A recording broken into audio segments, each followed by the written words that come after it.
ദൈവനാമത്തിന് മഹത്വം ഉണ്ടാകുമാറാകട്ടെ. ഇന്നുവരെ രൂപാൻ ദൈവം തന്ന ഉപകാരങ്ങളെ ഓർത്ത് സ്തോത്രം ചെയ്യാം. ഞാൻ കുര്യൻ എം ചാക്കോ.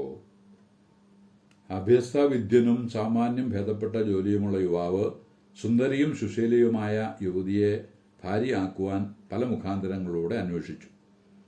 ഭാഗ്യവശാൽ അടുത്ത ഗ്രാമത്തിൽ നിന്ന് ഒരു യുവതിയെ കണ്ടെത്തി. വീട്ടുകാരുടെയും നാട്ടുകാരുടെയും സമൂഹത്തോടെ വിവാഹം നടന്നു. അവർ സന്തോഷത്തോടെ കുടുംബജീവിതം ആരംഭിച്ചു.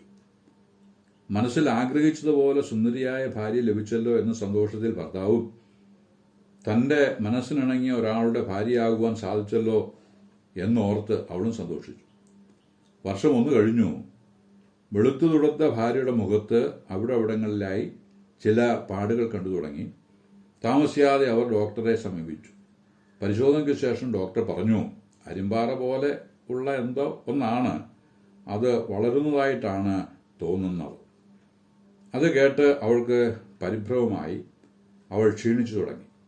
മുഖത്തെ പാടുകൾ വർദ്ധിച്ചു വന്നു. അരിമ്പാറ കണക്കെ വളരുവാൻ തുടങ്ങി. സുന്ദരിയായ അവൾ വിരൂപിയായാൽ സൗന്ദര്യം മാത്രം നോക്കി വിവാഹം കഴിച്ച ഭർത്താവ് തന്നെ വെറുക്കുമോ എന്ന ഭയം അവളെ ഭരിച്ചു. അവൾ കൂടുതൽ ക്ഷീണയായി. ഇതിനിടയിൽ ഭർത്താവിനൊരു ബിസിനസ് ടൂറിന് വിദേശത്തേക്ക് പോകേണ്ടി വന്നു. അവിടെ എത്തിയ ഭർത്താവ് യാത്ര ചെയ്ത വേളയിൽ ഒരു അപകടത്തിൽപ്പെട്ടു.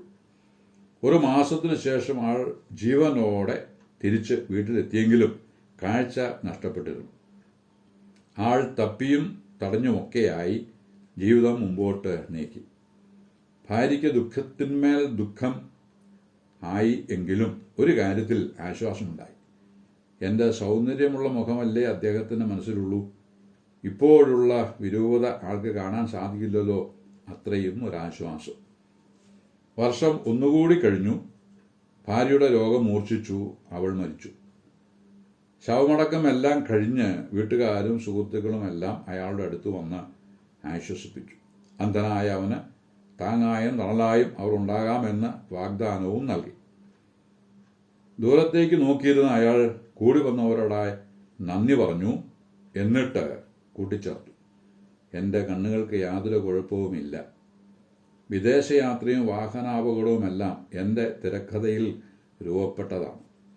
നല്ലവളായ എൻ്റെ ഭാര്യയുടെ ഹൃദയത്തിൽ വേദന ഉണ്ടാകാതിരിക്കാൻ ഞാൻ രൂപപ്പെടുത്തിയെടുത്ത കഥയാണത്.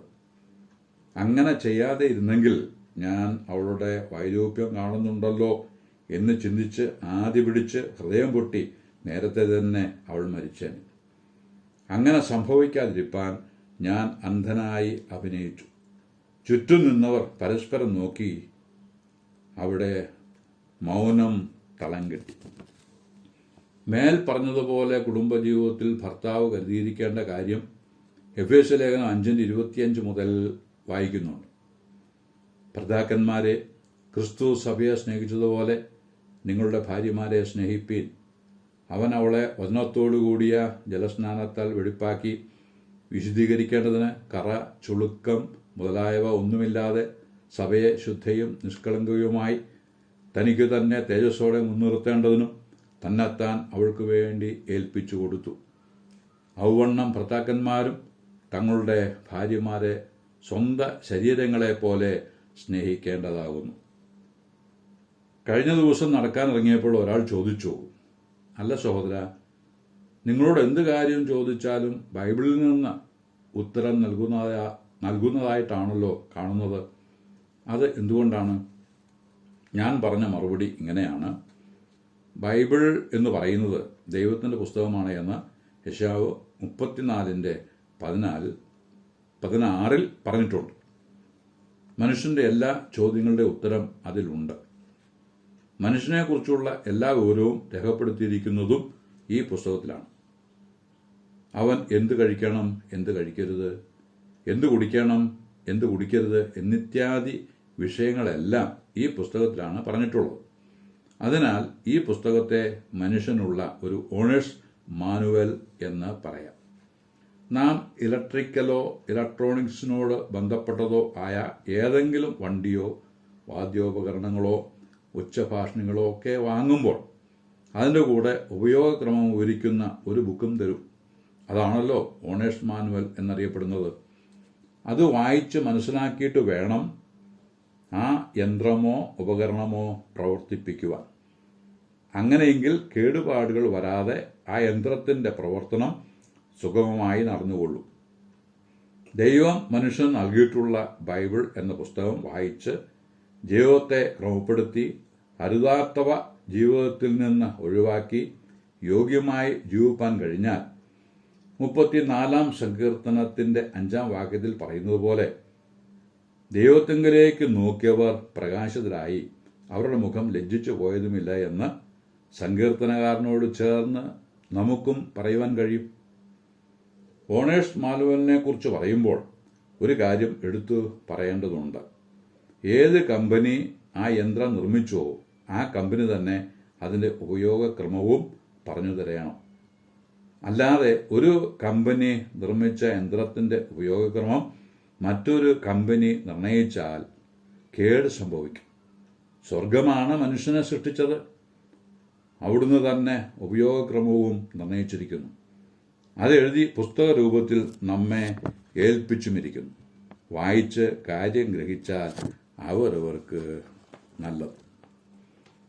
തിമോത്തിയോസിന് എഴുതിയ 2 ലേഖനം 3:16-17 വാക്യങ്ങൾ എഴുതിയിരിക്കുന്നത്, എല്ലാ തിരുവെഴുത്തും ദൈവശ്വാസീയമാകയാൽ ദൈവത്തിൻ്റെ മനുഷ്യൻ സകല സൽപ്രവൃത്തിക്കും വകപ്രാപിച്ച് തികഞ്ഞവൻ ആകേണ്ടതിന് ഉപദേശത്തിനും ശാസനത്തിനും ഗുണീകരണത്തിനും നീതിയിലെ അഭ്യാസത്തിനും പ്രയോജനമുള്ളത് ആകുന്നു എന്നാണ്.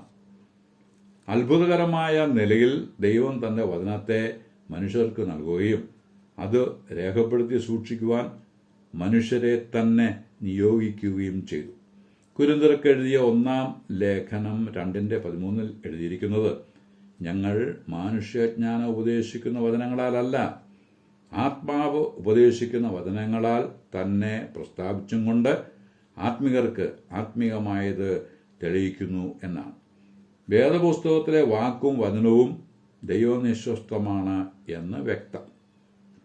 പ്രവചനം ഒരിക്കലും മനുഷ്യന്റെ ഇഷ്ടത്താൽ വന്നതല്ല.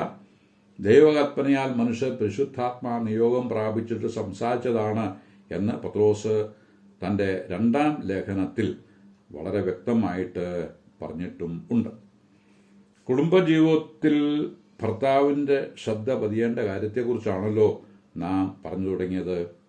മത്തായി സുവിശേഷം 19:5 നമ്മുടെ വാഴ്ത്തപ്പെട്ട കർത്താവ് പറഞ്ഞത്, പുരുഷൻ അപ്പനെയും അമ്മയെയും വിട്ട് ഭാര്യയോട് പറ്റിച്ചേരും, ഇരുവരും ഒരു ദേഹമായി തീരും എന്നത്രേ. അപ്പനെയോ അമ്മയെയോ വെറുക്കണം, അവരെ സംരക്ഷിച്ചുകൂടാ എന്നൊന്നും അർത്ഥം കണ്ടെത്തിയേക്കരുത്.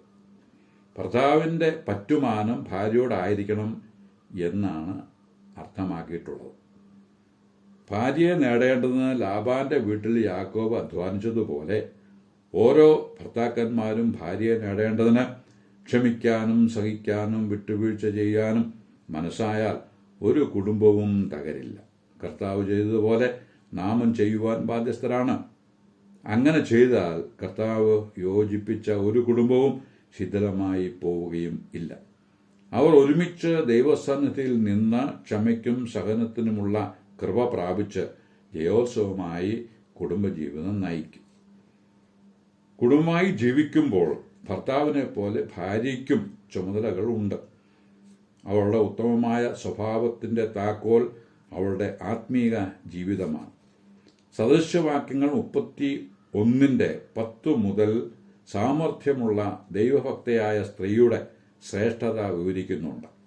30 വാക്യത്തിൽ ലാവണ്യം വ്യാജവും സൗന്ദര്യം വ്യർത്ഥവുമാകുന്നു, ദൈവഭക്തിയുള്ള സ്ത്രീയോ പ്രശംസിക്കപ്പെടും എന്ന് എഴുതിയിരിക്കുന്നു. ഇന്ന് കണ്ട് നാളെ വാടും പൂക്കളെ പോലെ നൈമിഷികമാണ് ജീവിതവും സൗന്ദര്യവുമെന്ന് ആദ്യ ഖണ്ഡികയിൽ തന്നെ പറഞ്ഞിരിക്കുന്നതിനാൽ ആവർത്തിക്കുന്നില്ല. ദൈവ ഭയത്തിൽ തന്നെത്താൻ സൂക്ഷിക്കുകയും ഊർജ്ജസ്വലതയോടെ വീട്ടുകാര്യങ്ങൾ ശ്രദ്ധിക്കുകയും ചെയ്യുന്ന ഉത്തമയായ ഭാര്യ. അവളുടെ കുടുംബം നന്നായി സംരക്ഷിക്കപ്പെടുന്നതിനാൽ ഉത്കണ്ഠയോ പരാതിയോ ഇല്ലാതെ യോഗ്യമായി കുടുംബനാഥയുടെ സ്ഥാനം അവൾ വഹിക്കുന്നു. അവളുടെ മക്കൾ എഴുന്നേറ്റ് അവളെ ഭാഗ്യവതി എന്ന് പുകഴ്ത്തും. അവളുടെ ഭർത്താവും അവളെ പ്രശംസിക്കുന്നു. 31:21 9 അത് വായിക്കുന്നു. അനേകം തരുണികൾ സാമർഥ്യം കാണിച്ചിട്ടുണ്ട്, നീയോ അവരെല്ലാവരിലും ശ്രേഷ്ഠയായിരിക്കും. ഇങ്ങനെ പോസിറ്റീവ് എനർജി പകർന്നു കൊടുക്കുന്ന ഭർത്താവിന് വേണ്ടി എന്ത് ചെയ്യാനും ഭാര്യ ഉത്സുകയായിരിക്കും.